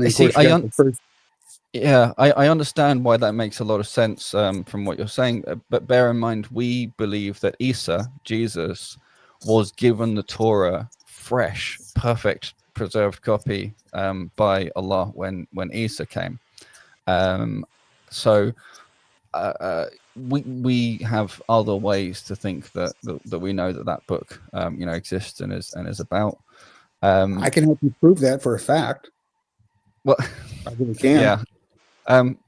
Potentially. I think again we need to understand each other's epistemology a bit further, because the way we work is essentially that I know for things that sorry, go on, Faisal. Yeah, I know this discussion is going on, but I do want to mention a couple of things. Number one, we do have 15 minutes, so keep that in mind when you have the discussion. Really. Don't get too into details. I would love to have you back, Earth King of the Earth, and although this stream is for atheists primarily, yes, but you've got a very different. Yeah, I kind of got distracted from my original reason why I joined the channel to begin with, was actually on that. I had a question about that. Okay. See if you guys are on the same page I am on it. All right. We agreed that the Quran says the disbelievers are the worst of creatures. Right. We agree that that's there. All right. Yeah. Now, my question is the quote unquote disbelievers. There's a bit of this argument that I'm not clear on. Maybe you guys can help clear this up. The disbeliever, do we mean the atheist or do we mean non-Islamic? Because it makes a difference. It does, but it's actually not quite either. So the word that is used in Arabic, to appreciate the linguistics, is kafir. And it comes from the root. Semitic languages derive from the root in a very methodical way, and the root is to cover. And you can use this word in many other ways that mean covering yourself with a blanket and so on. But in this specific form, it means one who essentially tries to cover the truth. So the kafir, it's not someone who doesn't know or doesn't understand. That doesn't count. It's specifically someone who believes that it is, who knows, understands it, believes that it is true, and then tries to reject it and cover up that fact that it's true. Yeah, and I just want to point out this specific ayat. And that, by the way, isn't necessarily in this context. It's doing that with respect to Allah, the God's existence and authorship of the Quran and so on. But even more widely, this term can, in theory, be used for anyone who has that behavior with respect to anything they believe to be true. But in this context, in its use, it's talking specifically about people who say, internally, usually, I guess, that they believe this God is real, exists, is in power, is in control, and they hate him and they reject him, and they will cover up the truth of what they believe. That's who it refers to. Thank you for the clarification. And just Pleasure. to add to this one other thing, because these people, a lot of the time, one of the main reasons why these people do what they do in covering up the belief is because they have they they gain a benefit by doing so. It could be material, it could be power, it could be something to do with just having or earning money, earning wealth, right? That they link all of that to the idea that God not existing gives them that power, right? Or God, or denying the existence of God and portraying to the others that God doesn't exist gives them that power. And these people are mostly influential people in the society. They're not just. I'm getting a lot of feedback from your mic, Earth. Uh, can you just yes?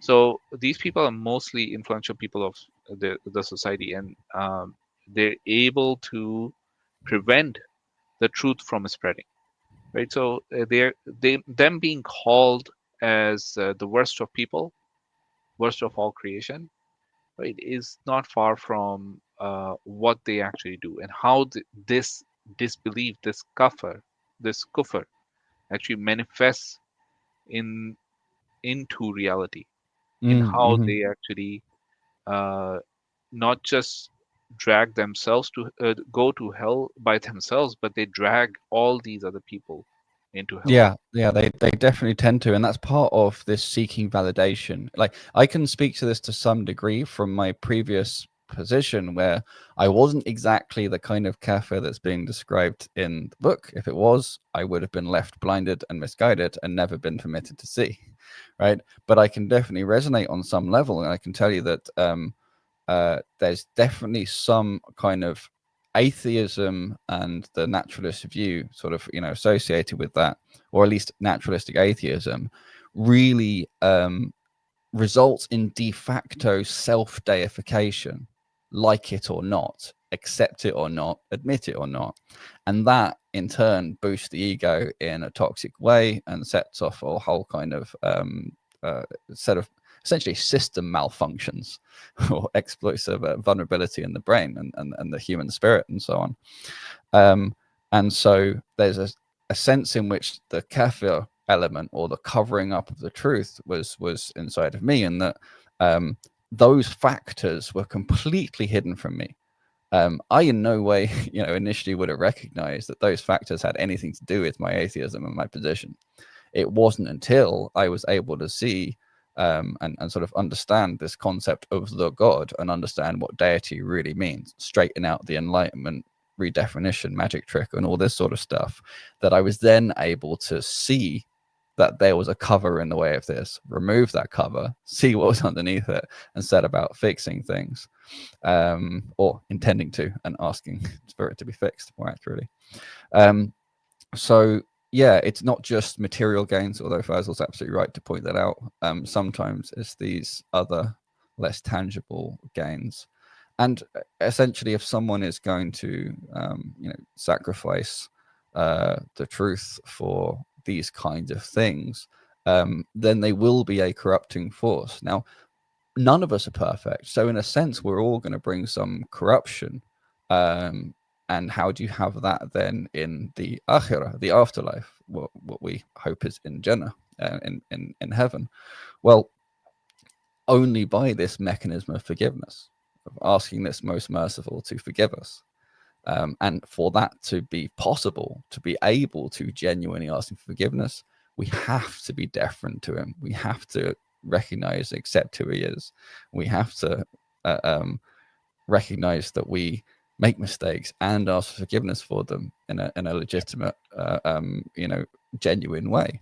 And so the only people who can't do that are kafirs, people who by their nature are fundamentally like that. One other thing, I just want to ask you, Earth, are you or do you identify as Jewish? Well, he said Levite. Yes, but that sort of being a Levite is more the ethnicity. I'm not sure if... Levite is being a grandson of Levi. Yes, being a exactly. Jew is being a grandson of Judah. That is why the Ashkenazi can't be Jews, because Moses said they are the Gentiles in Genesis chapter 10, verses 3 through 5.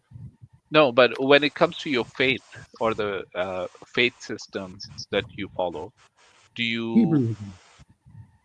Hebrewism. Sorry, Hebrew. it's as if you're speaking from far away. Not sure. Yeah, the microphone's not very good. Yeah, it was only $130 tablet. My bad. Oh, But, no, it's really clear now, actually. Okay. Okay. I moved my hand. I think I was covering the mic. Oh, okay. Yes. So can Yeah, you tell us a bit about that? Well, I was originally raised Christian, and then it got to reading, and I seen where Jesus was calling for Levites and Ephraimites. And then I later learned that because of the law of keep it separated, that it is a crime punished by unaliving to call yourself a hybrid of two different family trees, because you're only supposed to be able to claim one grandparent, not every grandparent. This is why David, son of Jesse the Ephraimite, makes David a grandson of Joseph, not a grandson of Judah. So King David is not a Jew. King David is an Ephraimite. Okay. Okay, interesting. So, but when it comes to the faith system, do you follow just the Old Testament or do you follow the Old and New Testament? Like, do you have the same system of laws as a as someone who identifies as Jew would take, like all the Torah ruling 613 rules or so ever, is it? Or... To quote Jesus directly, all things are legal for you, but they are not all beneficial to you. Mm-hmm. Okay. So so you definitely do. You do take the guidance that Jesus brought later on top of just the Old Testament, right? As the chief of the Levites and as the king of all of the Hebrews, Jesus had the authority to make these declarations. Okay. And are you do you believe in the idea that Jesus, peace be upon him, was God? If we look at what happened with Mary when she grew up as a child herself, and you look at the testimonies of the high priest and the other priests regarding Mary and how she was fed directly by angels using food from heaven to prepare her to take the holy seed into herself in order to produce the child. And then when you look at how Jesus was actually born, because it was not a vaginal birth, it would be closer to what we would call a cesarean birth, because that is the only way for a woman to give birth and retain her virginity, as if it's through a C-section. Okay. Using modern science, about that, but okay. Intravenous. But either way, so do you like us believe that Jesus, and again we think born of a virgin, I'm sure you're aware of that, but we view him as being an exceptional being with this divine soul, essentially, the ruh, but being a creation of God rather than himself being God. Well, I look at it like this. If God wants to, he can. And so it doesn't matter what any of us have to say about it. God can do what God wants to do, and none of us can tell him no. So it's not within our purview to say what God is not allowed to do. Okay. Okay, so that's fine. I was just wondering where you sit, or if you even have a definite position on that. But I think just briefly on that, I would just say that we our position is that there are, just because we don't say he can't do anything. We don't take that kind of language, except if we're talking loosely, and we have been guilty of that. But really, it's he would not, most of the time, by his nature, by who he is, by how he works. We say he would not do such and such. And in the case of the Quran, he's confirmed to us, and what we believe is his book, that he did not.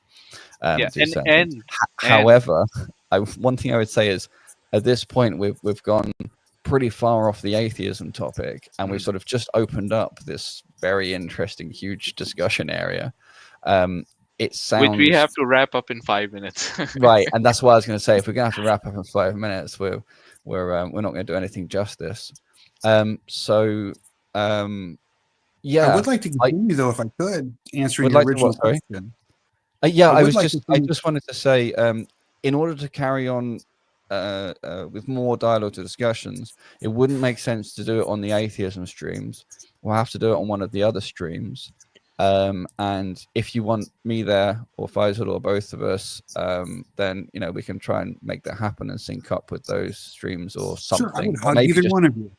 Yeah. By the way, where are you based, Art, like time zone wise? Oh, I'm in the USA, Ohio. Oh, you're in the US. Okay, so afternoons may be okay, Brother Sam.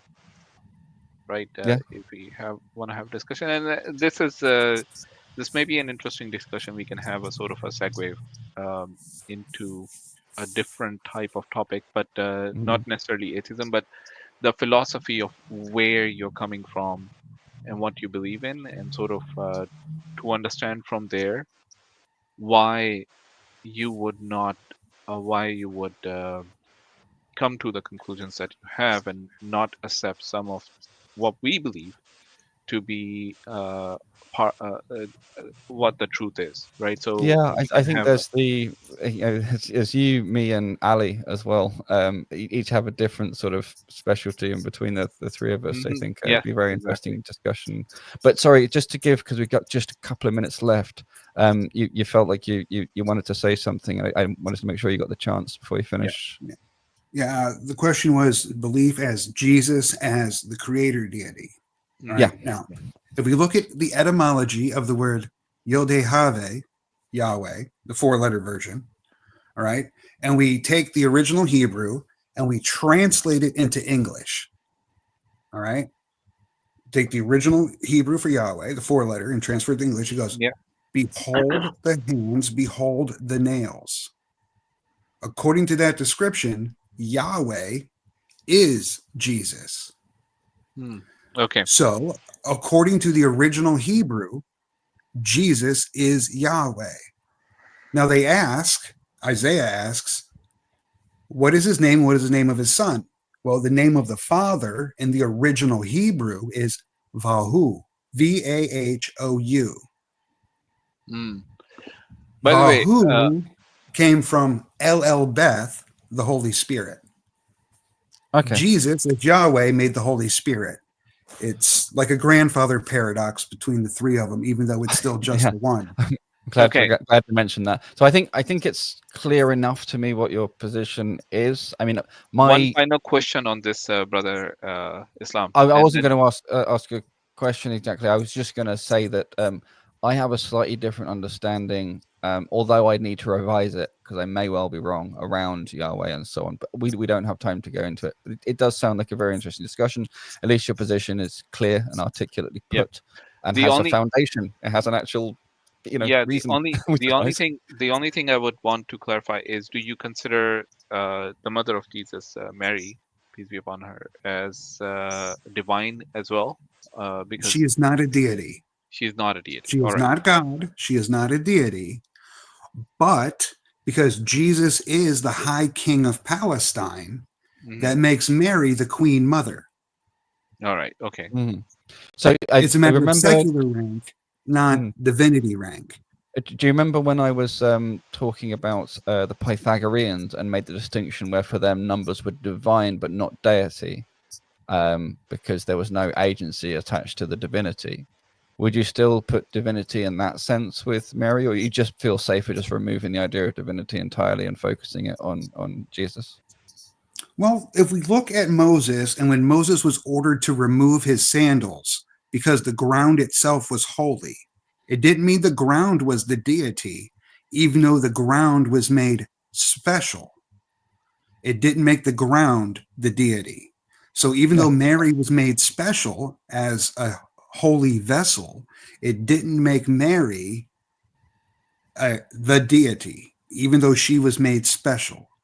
Agree. Okay. Yeah. We agree she's special, and we don't think she's divine or a deity. I just wanted to check that because obviously a lot of Catholics put it at either divine or even more than that, and so I just wanted to check where your position was. There is confusion in Christianity about that. You are right. So not the conversation I thought we'd have on the atheism stream, but nonetheless a good conversation. Yeah, Thank you for having me. Much love to both of you. Thank you so much. Take care. May the God guide us all. Peace and much love. Lots of hugs. Okay. I do have a hard cutoff because I need to be heading off to work. But this was an interesting stream. 2-hour mark. Just a couple of half a minute a word. Good time to end. Do you want to have any last words? See you next stream. All right.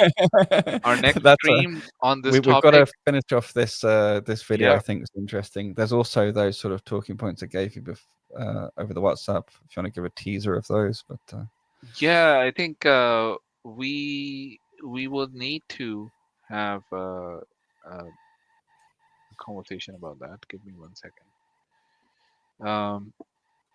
But yeah, I think each one of them is a separate stream pretty much. We'll have to see if we can actually explain those, or maybe we can put a stream together with a presentation for those ideas. That might be much more better.